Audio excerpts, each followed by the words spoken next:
Hello, everybody. Jeffrey Michael here, and welcome to another superhero edition of Jeffrey Michael's Movie Reviews Extravaganza. It's a nice sunny day here in February as I'm recording this. I could be outside playing, but I choose to stay inside and record this video for you all. I make sacrifices to make sure that you're all entertained, so you're welcome. In this video, I will be reviewing the movies that were released on February the 16th, 2018.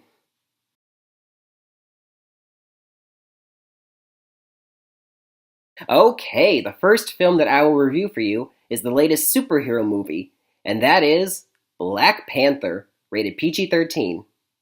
It stars Chadwick Boseman, Michael B. Jordan, Lupita Nyong'o, Denai Guerrera, Letitia Wright, Angela Bassett, Forrest Whitaker, Martin Freeman, and Andy Serkis. Big cast.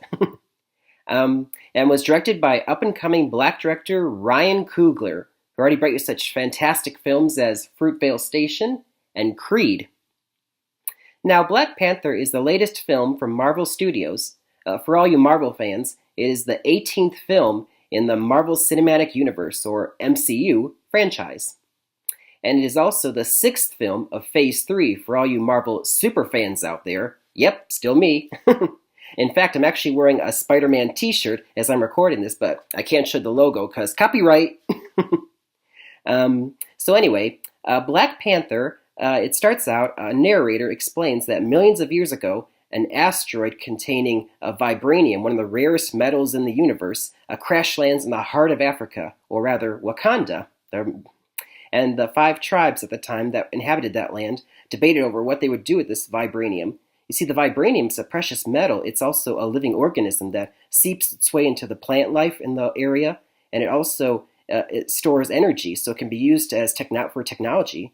And so 4 of the tribes, were harmonious together to create this vibranium, and one tribe, went off into the mountains. And flash forward to present day, Wakanda using this vibranium, Wakanda has been developed into the most technologically advanced country in the whole world. They're way ahead of everybody else. And so in present day, where a movie begins, in the last movie, Captain America Civil War, the king of Wakanda, T'Chaka, was killed in an explosion. And so this movie starts off, his son, T'Challa, played by Chadwick Boseman, has to now ascend the throne and become the new king of Wakanda. And in the process, there's a moral dilemma that inhabits the rest of the movie. Here, see, the thing is, Wakanda has closed itself off from the rest of the world. Using the technology of vibranium, they actually created these mirrors that are all around the country, and they reflect the light. So on the outside, it looks invisible, so you can't see this technologically advanced country. And so it looks like it's just a poor third world farming country to the rest of the world, but they don't know they had all this technology there. And they do that because there's only a limited supply of vibranium. They don't want the whole world to get their hands on it.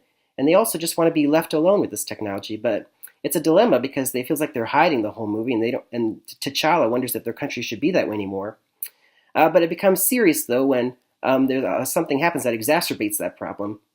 There's a smuggler and arms dealer named Ulysses Clow, played with fiendish glee by Andy Serkis. He has a blast in this role. And also his right-hand man, Eric Killmonger, played by Michael B. Jordan. They have stolen some vibranium, and they're trying to sell it on the black market. And they worry that this is going to expose Wakanda, so they have to go down and track down these bad guys and stop them.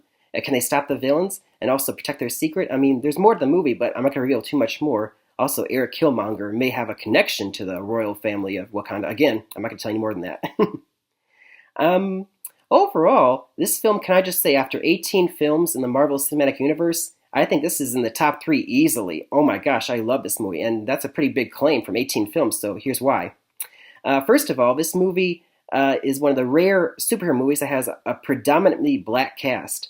I mean, it's not the first time. I mean, there was those Blade films, and there was that Halle Berry Catwoman movie. Let's just pretend that one never happened. But this is a chance to really see some fine African-American actors really get their due, and really they all give it their due. They're all too, because all the acting from everybody is just phenomenal. Well done. And another important reason why this film is really important to so many people is because it's one of the only films out there that has these not just strong female characters, supporting female characters, but also strong African female characters. I mean, when was the last time you saw so many black women, strong characters in a film? I mean, there's what's her name? Lupita Nyong'o plays Nakia. She's basically a spy for Wakanda. She's like James Bond and a Bond girl rolled into one, so she's a great character. And that's T'Challa's ex-girlfriend, so that's also conflict there. And there's Okoye, that's her name, Okoye, played by Denai Guerrera. She's the head of the Dora Milaje, an all-female special forces group. They're basically the bodyguards of the king. I mean, she's tough as nails, and you do not want to mess with her. Another great character. And there's T'Challa's younger sister, Shuri, played by Letitia Wright. She's basically the brains. She's the chief engineer of the technology that's being developed from the vibranium from the asteroid. And she gives so much hope to all those young girls who need like a role model. Like, it's okay to be intelligent too, girls. It's actually a great quality to have. Be smart. And finally, there's Angela Bassett, as Ramonda, the queen, the mother of T'Challa. And she, gives this maternal gravitas and this love that really, binds everybody together. They all gather. She helps keep people strong. And that's also an important quality to have. And overall, the director, Ryan Coogler, he's actually younger than I am. Did you know that? He's only 31. Wow. And he's also already has all these 3 great films under his belt. He's got a great career ahead of him. Wow. And I have to say, the movie's not perfect. My minor quibble would be that sometimes, because this is his first time, the director's first special effects and battle scenes that he's ever done in a movie, then you can tell because some of the special effects are not up to snuff and the battle scenes are kind of chaotic. But that's just a minor thing because if you just look past that, it's one of the best films, I think, of all so far this year. So, of course, my grade for this, ladies and gentlemen, is a solid A. If you're going to see just one film, either all of January or February combined, it better be this one. So if you're thinking of going to the movies, anytime soon, hightail it right away to see Black Panther. Definitely. See one of the best Marvel films yet, or quickly now, before the next superhero movie comes in. There's a lot of them.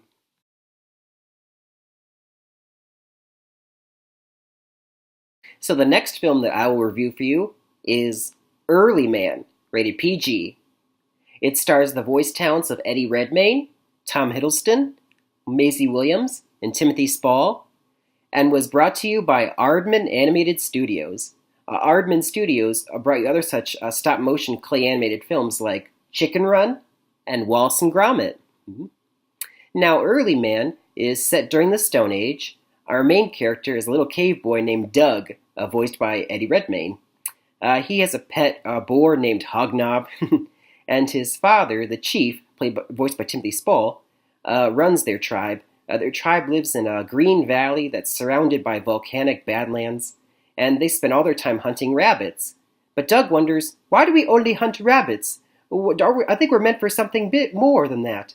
And he thinks this because the cave drawings on their caves of their ancestors shows their ancestors kicking around what they think is a spherical creature trying to kill it. But we, the audience, know that that's actually a soccer ball or a football, as they call it over in the UK.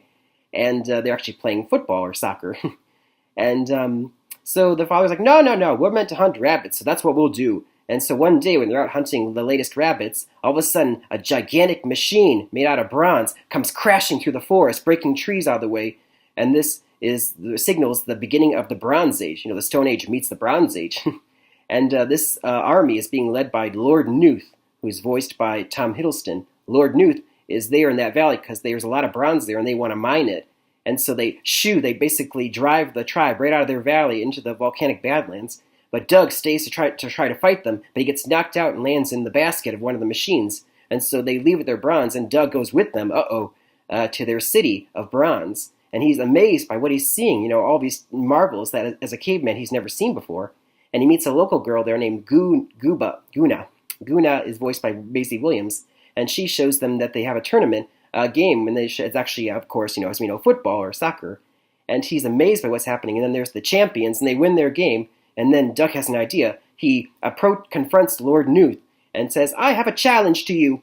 My tribe will challenge your champions. If we win this game of football, then you give us our valley back. And Lord Newth's like, fine, I'll do that, because he thinks, no, they're not going to win. If you lose, you guys have to work in my mines forever, your tribe. And Doug's like, deal. And so he goes back to his tribe, is allowed to leave to go back to the Badlands. and explains the situation to them all. And they're like, football? What the heck's that? Uh-oh. So of course, right away, you're like, uh-oh, this is not going to be easy. But, Guna, wants to help them. She shows them how to play because, she wanted to play in the tournaments in the Bronze City, but the women aren't allowed to play. I mean, how very Stone Age of them, right? Anyway, so you got, the audience like, are they going to be able to do it? Can they win and get their valley back? I think we all know where the story is going anyway. Overall, this movie was, I would call, passable entertainment. I mean, it was entertaining. A lot of great jokes throughout the movie. I mean, when Doug is in the Bronze City, he sees a stall where there's making sliced bread, and the female customer, oh, sliced bread? Why, that's the best thing since, well, ever. A lot of great jokes like that sprinkled throughout the movie. I will say, though, I mean, it's not all that. I mean, when you've already seen Chicken Run and Wallace and Gromit, Aardman Studios, previous films, it just doesn't have the same, kind of entertainment value as those films. Like, it's when you've already seen ones done better, it's kind of, it shows. And so this is the kind of film that, although entertaining, you would probably want to watch on a Sunday rainy afternoon when you're flipping through channels and there's nothing else on, then yeah, feel free to watch it because it's great fun. But to pay a lot of money to see it in theaters, I don't know about that. But overall, though, I would give it a B minus. It's a nice, passable entertainment, and if your kids or any of you want to go see it, go ahead. But if your heart's just not into seeing it, then I would think you'd rather see it for free on TV, probably. I mean, I'm not going to club you over the head if you don't. Moving on.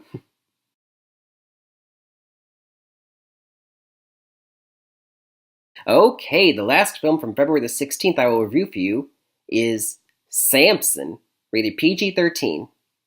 It stars Taylor James, Caitlin Leahy, Jackson Rathbone, and was directed by Bruce McDonald. Now, Samson, as we all know, recounts the story of Samson from the Book of Judges in the Hebrew Bible. I wasn't raised overly religious, and so I didn't know the full story of Samson before going in. But Samson, played by Taylor James, is a Nazarite who lives with his brother and his family in their village in Israel. But they're constantly in conflict with the Philistines, led by Philistine Prince Rala, played by Jackson Rathbone.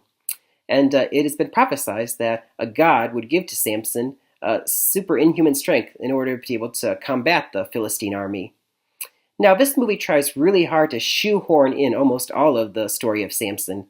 Every last detail you can think of, from Samson's slaying of the lion, to lighting the foxtails on fire to destroy the Philistine crops, to defeating an entire Philistine army by himself with just the jawbone of an ass, and meeting the Philistine seductress Delilah. We all know Samson Delilah.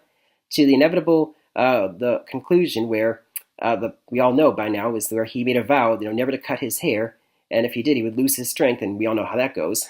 That part I knew about Samson. Overall, though, this movie I thought was pretty bad. I'm going to be honest here.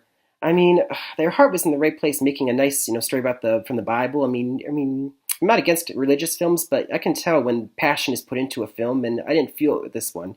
I mean, the pacing was sluggish. The acting was very inconsistent. I mean, Jackson Rathbone as the prince was fine, but Taylor James in the title role, you can tell he hasn't done a lot of acting before this. And even though it seems like they had a big budget, I mean, it just feels like it doesn't feel worthy of a cinema, like it was meant for like a TV or like a community production of the tale, but I just didn't feel like it was very expensive. I mean, it fell off. I mean, this is the kind of film that, when you see a movie like Passion of the Christ, Mel Gibson, you could feel the passion that he put into that film. I mean, really, poured his heart into it. For this film, though, I feel like they just wanted to make a religious film to cater to a certain crowd so they could get a quick buck. Anyway, they didn't do well at the box office either, so there you go. But overall, I have to give this one a D+. I mean, it was hard to sit through. It was kind of boring, too. I mean, if you really want to see this just because you're into, the stories from the Bible, I wouldn't. I would wait to see a different story from the movie come out from the Bible. So I would just, not see this one, guys. Sorry.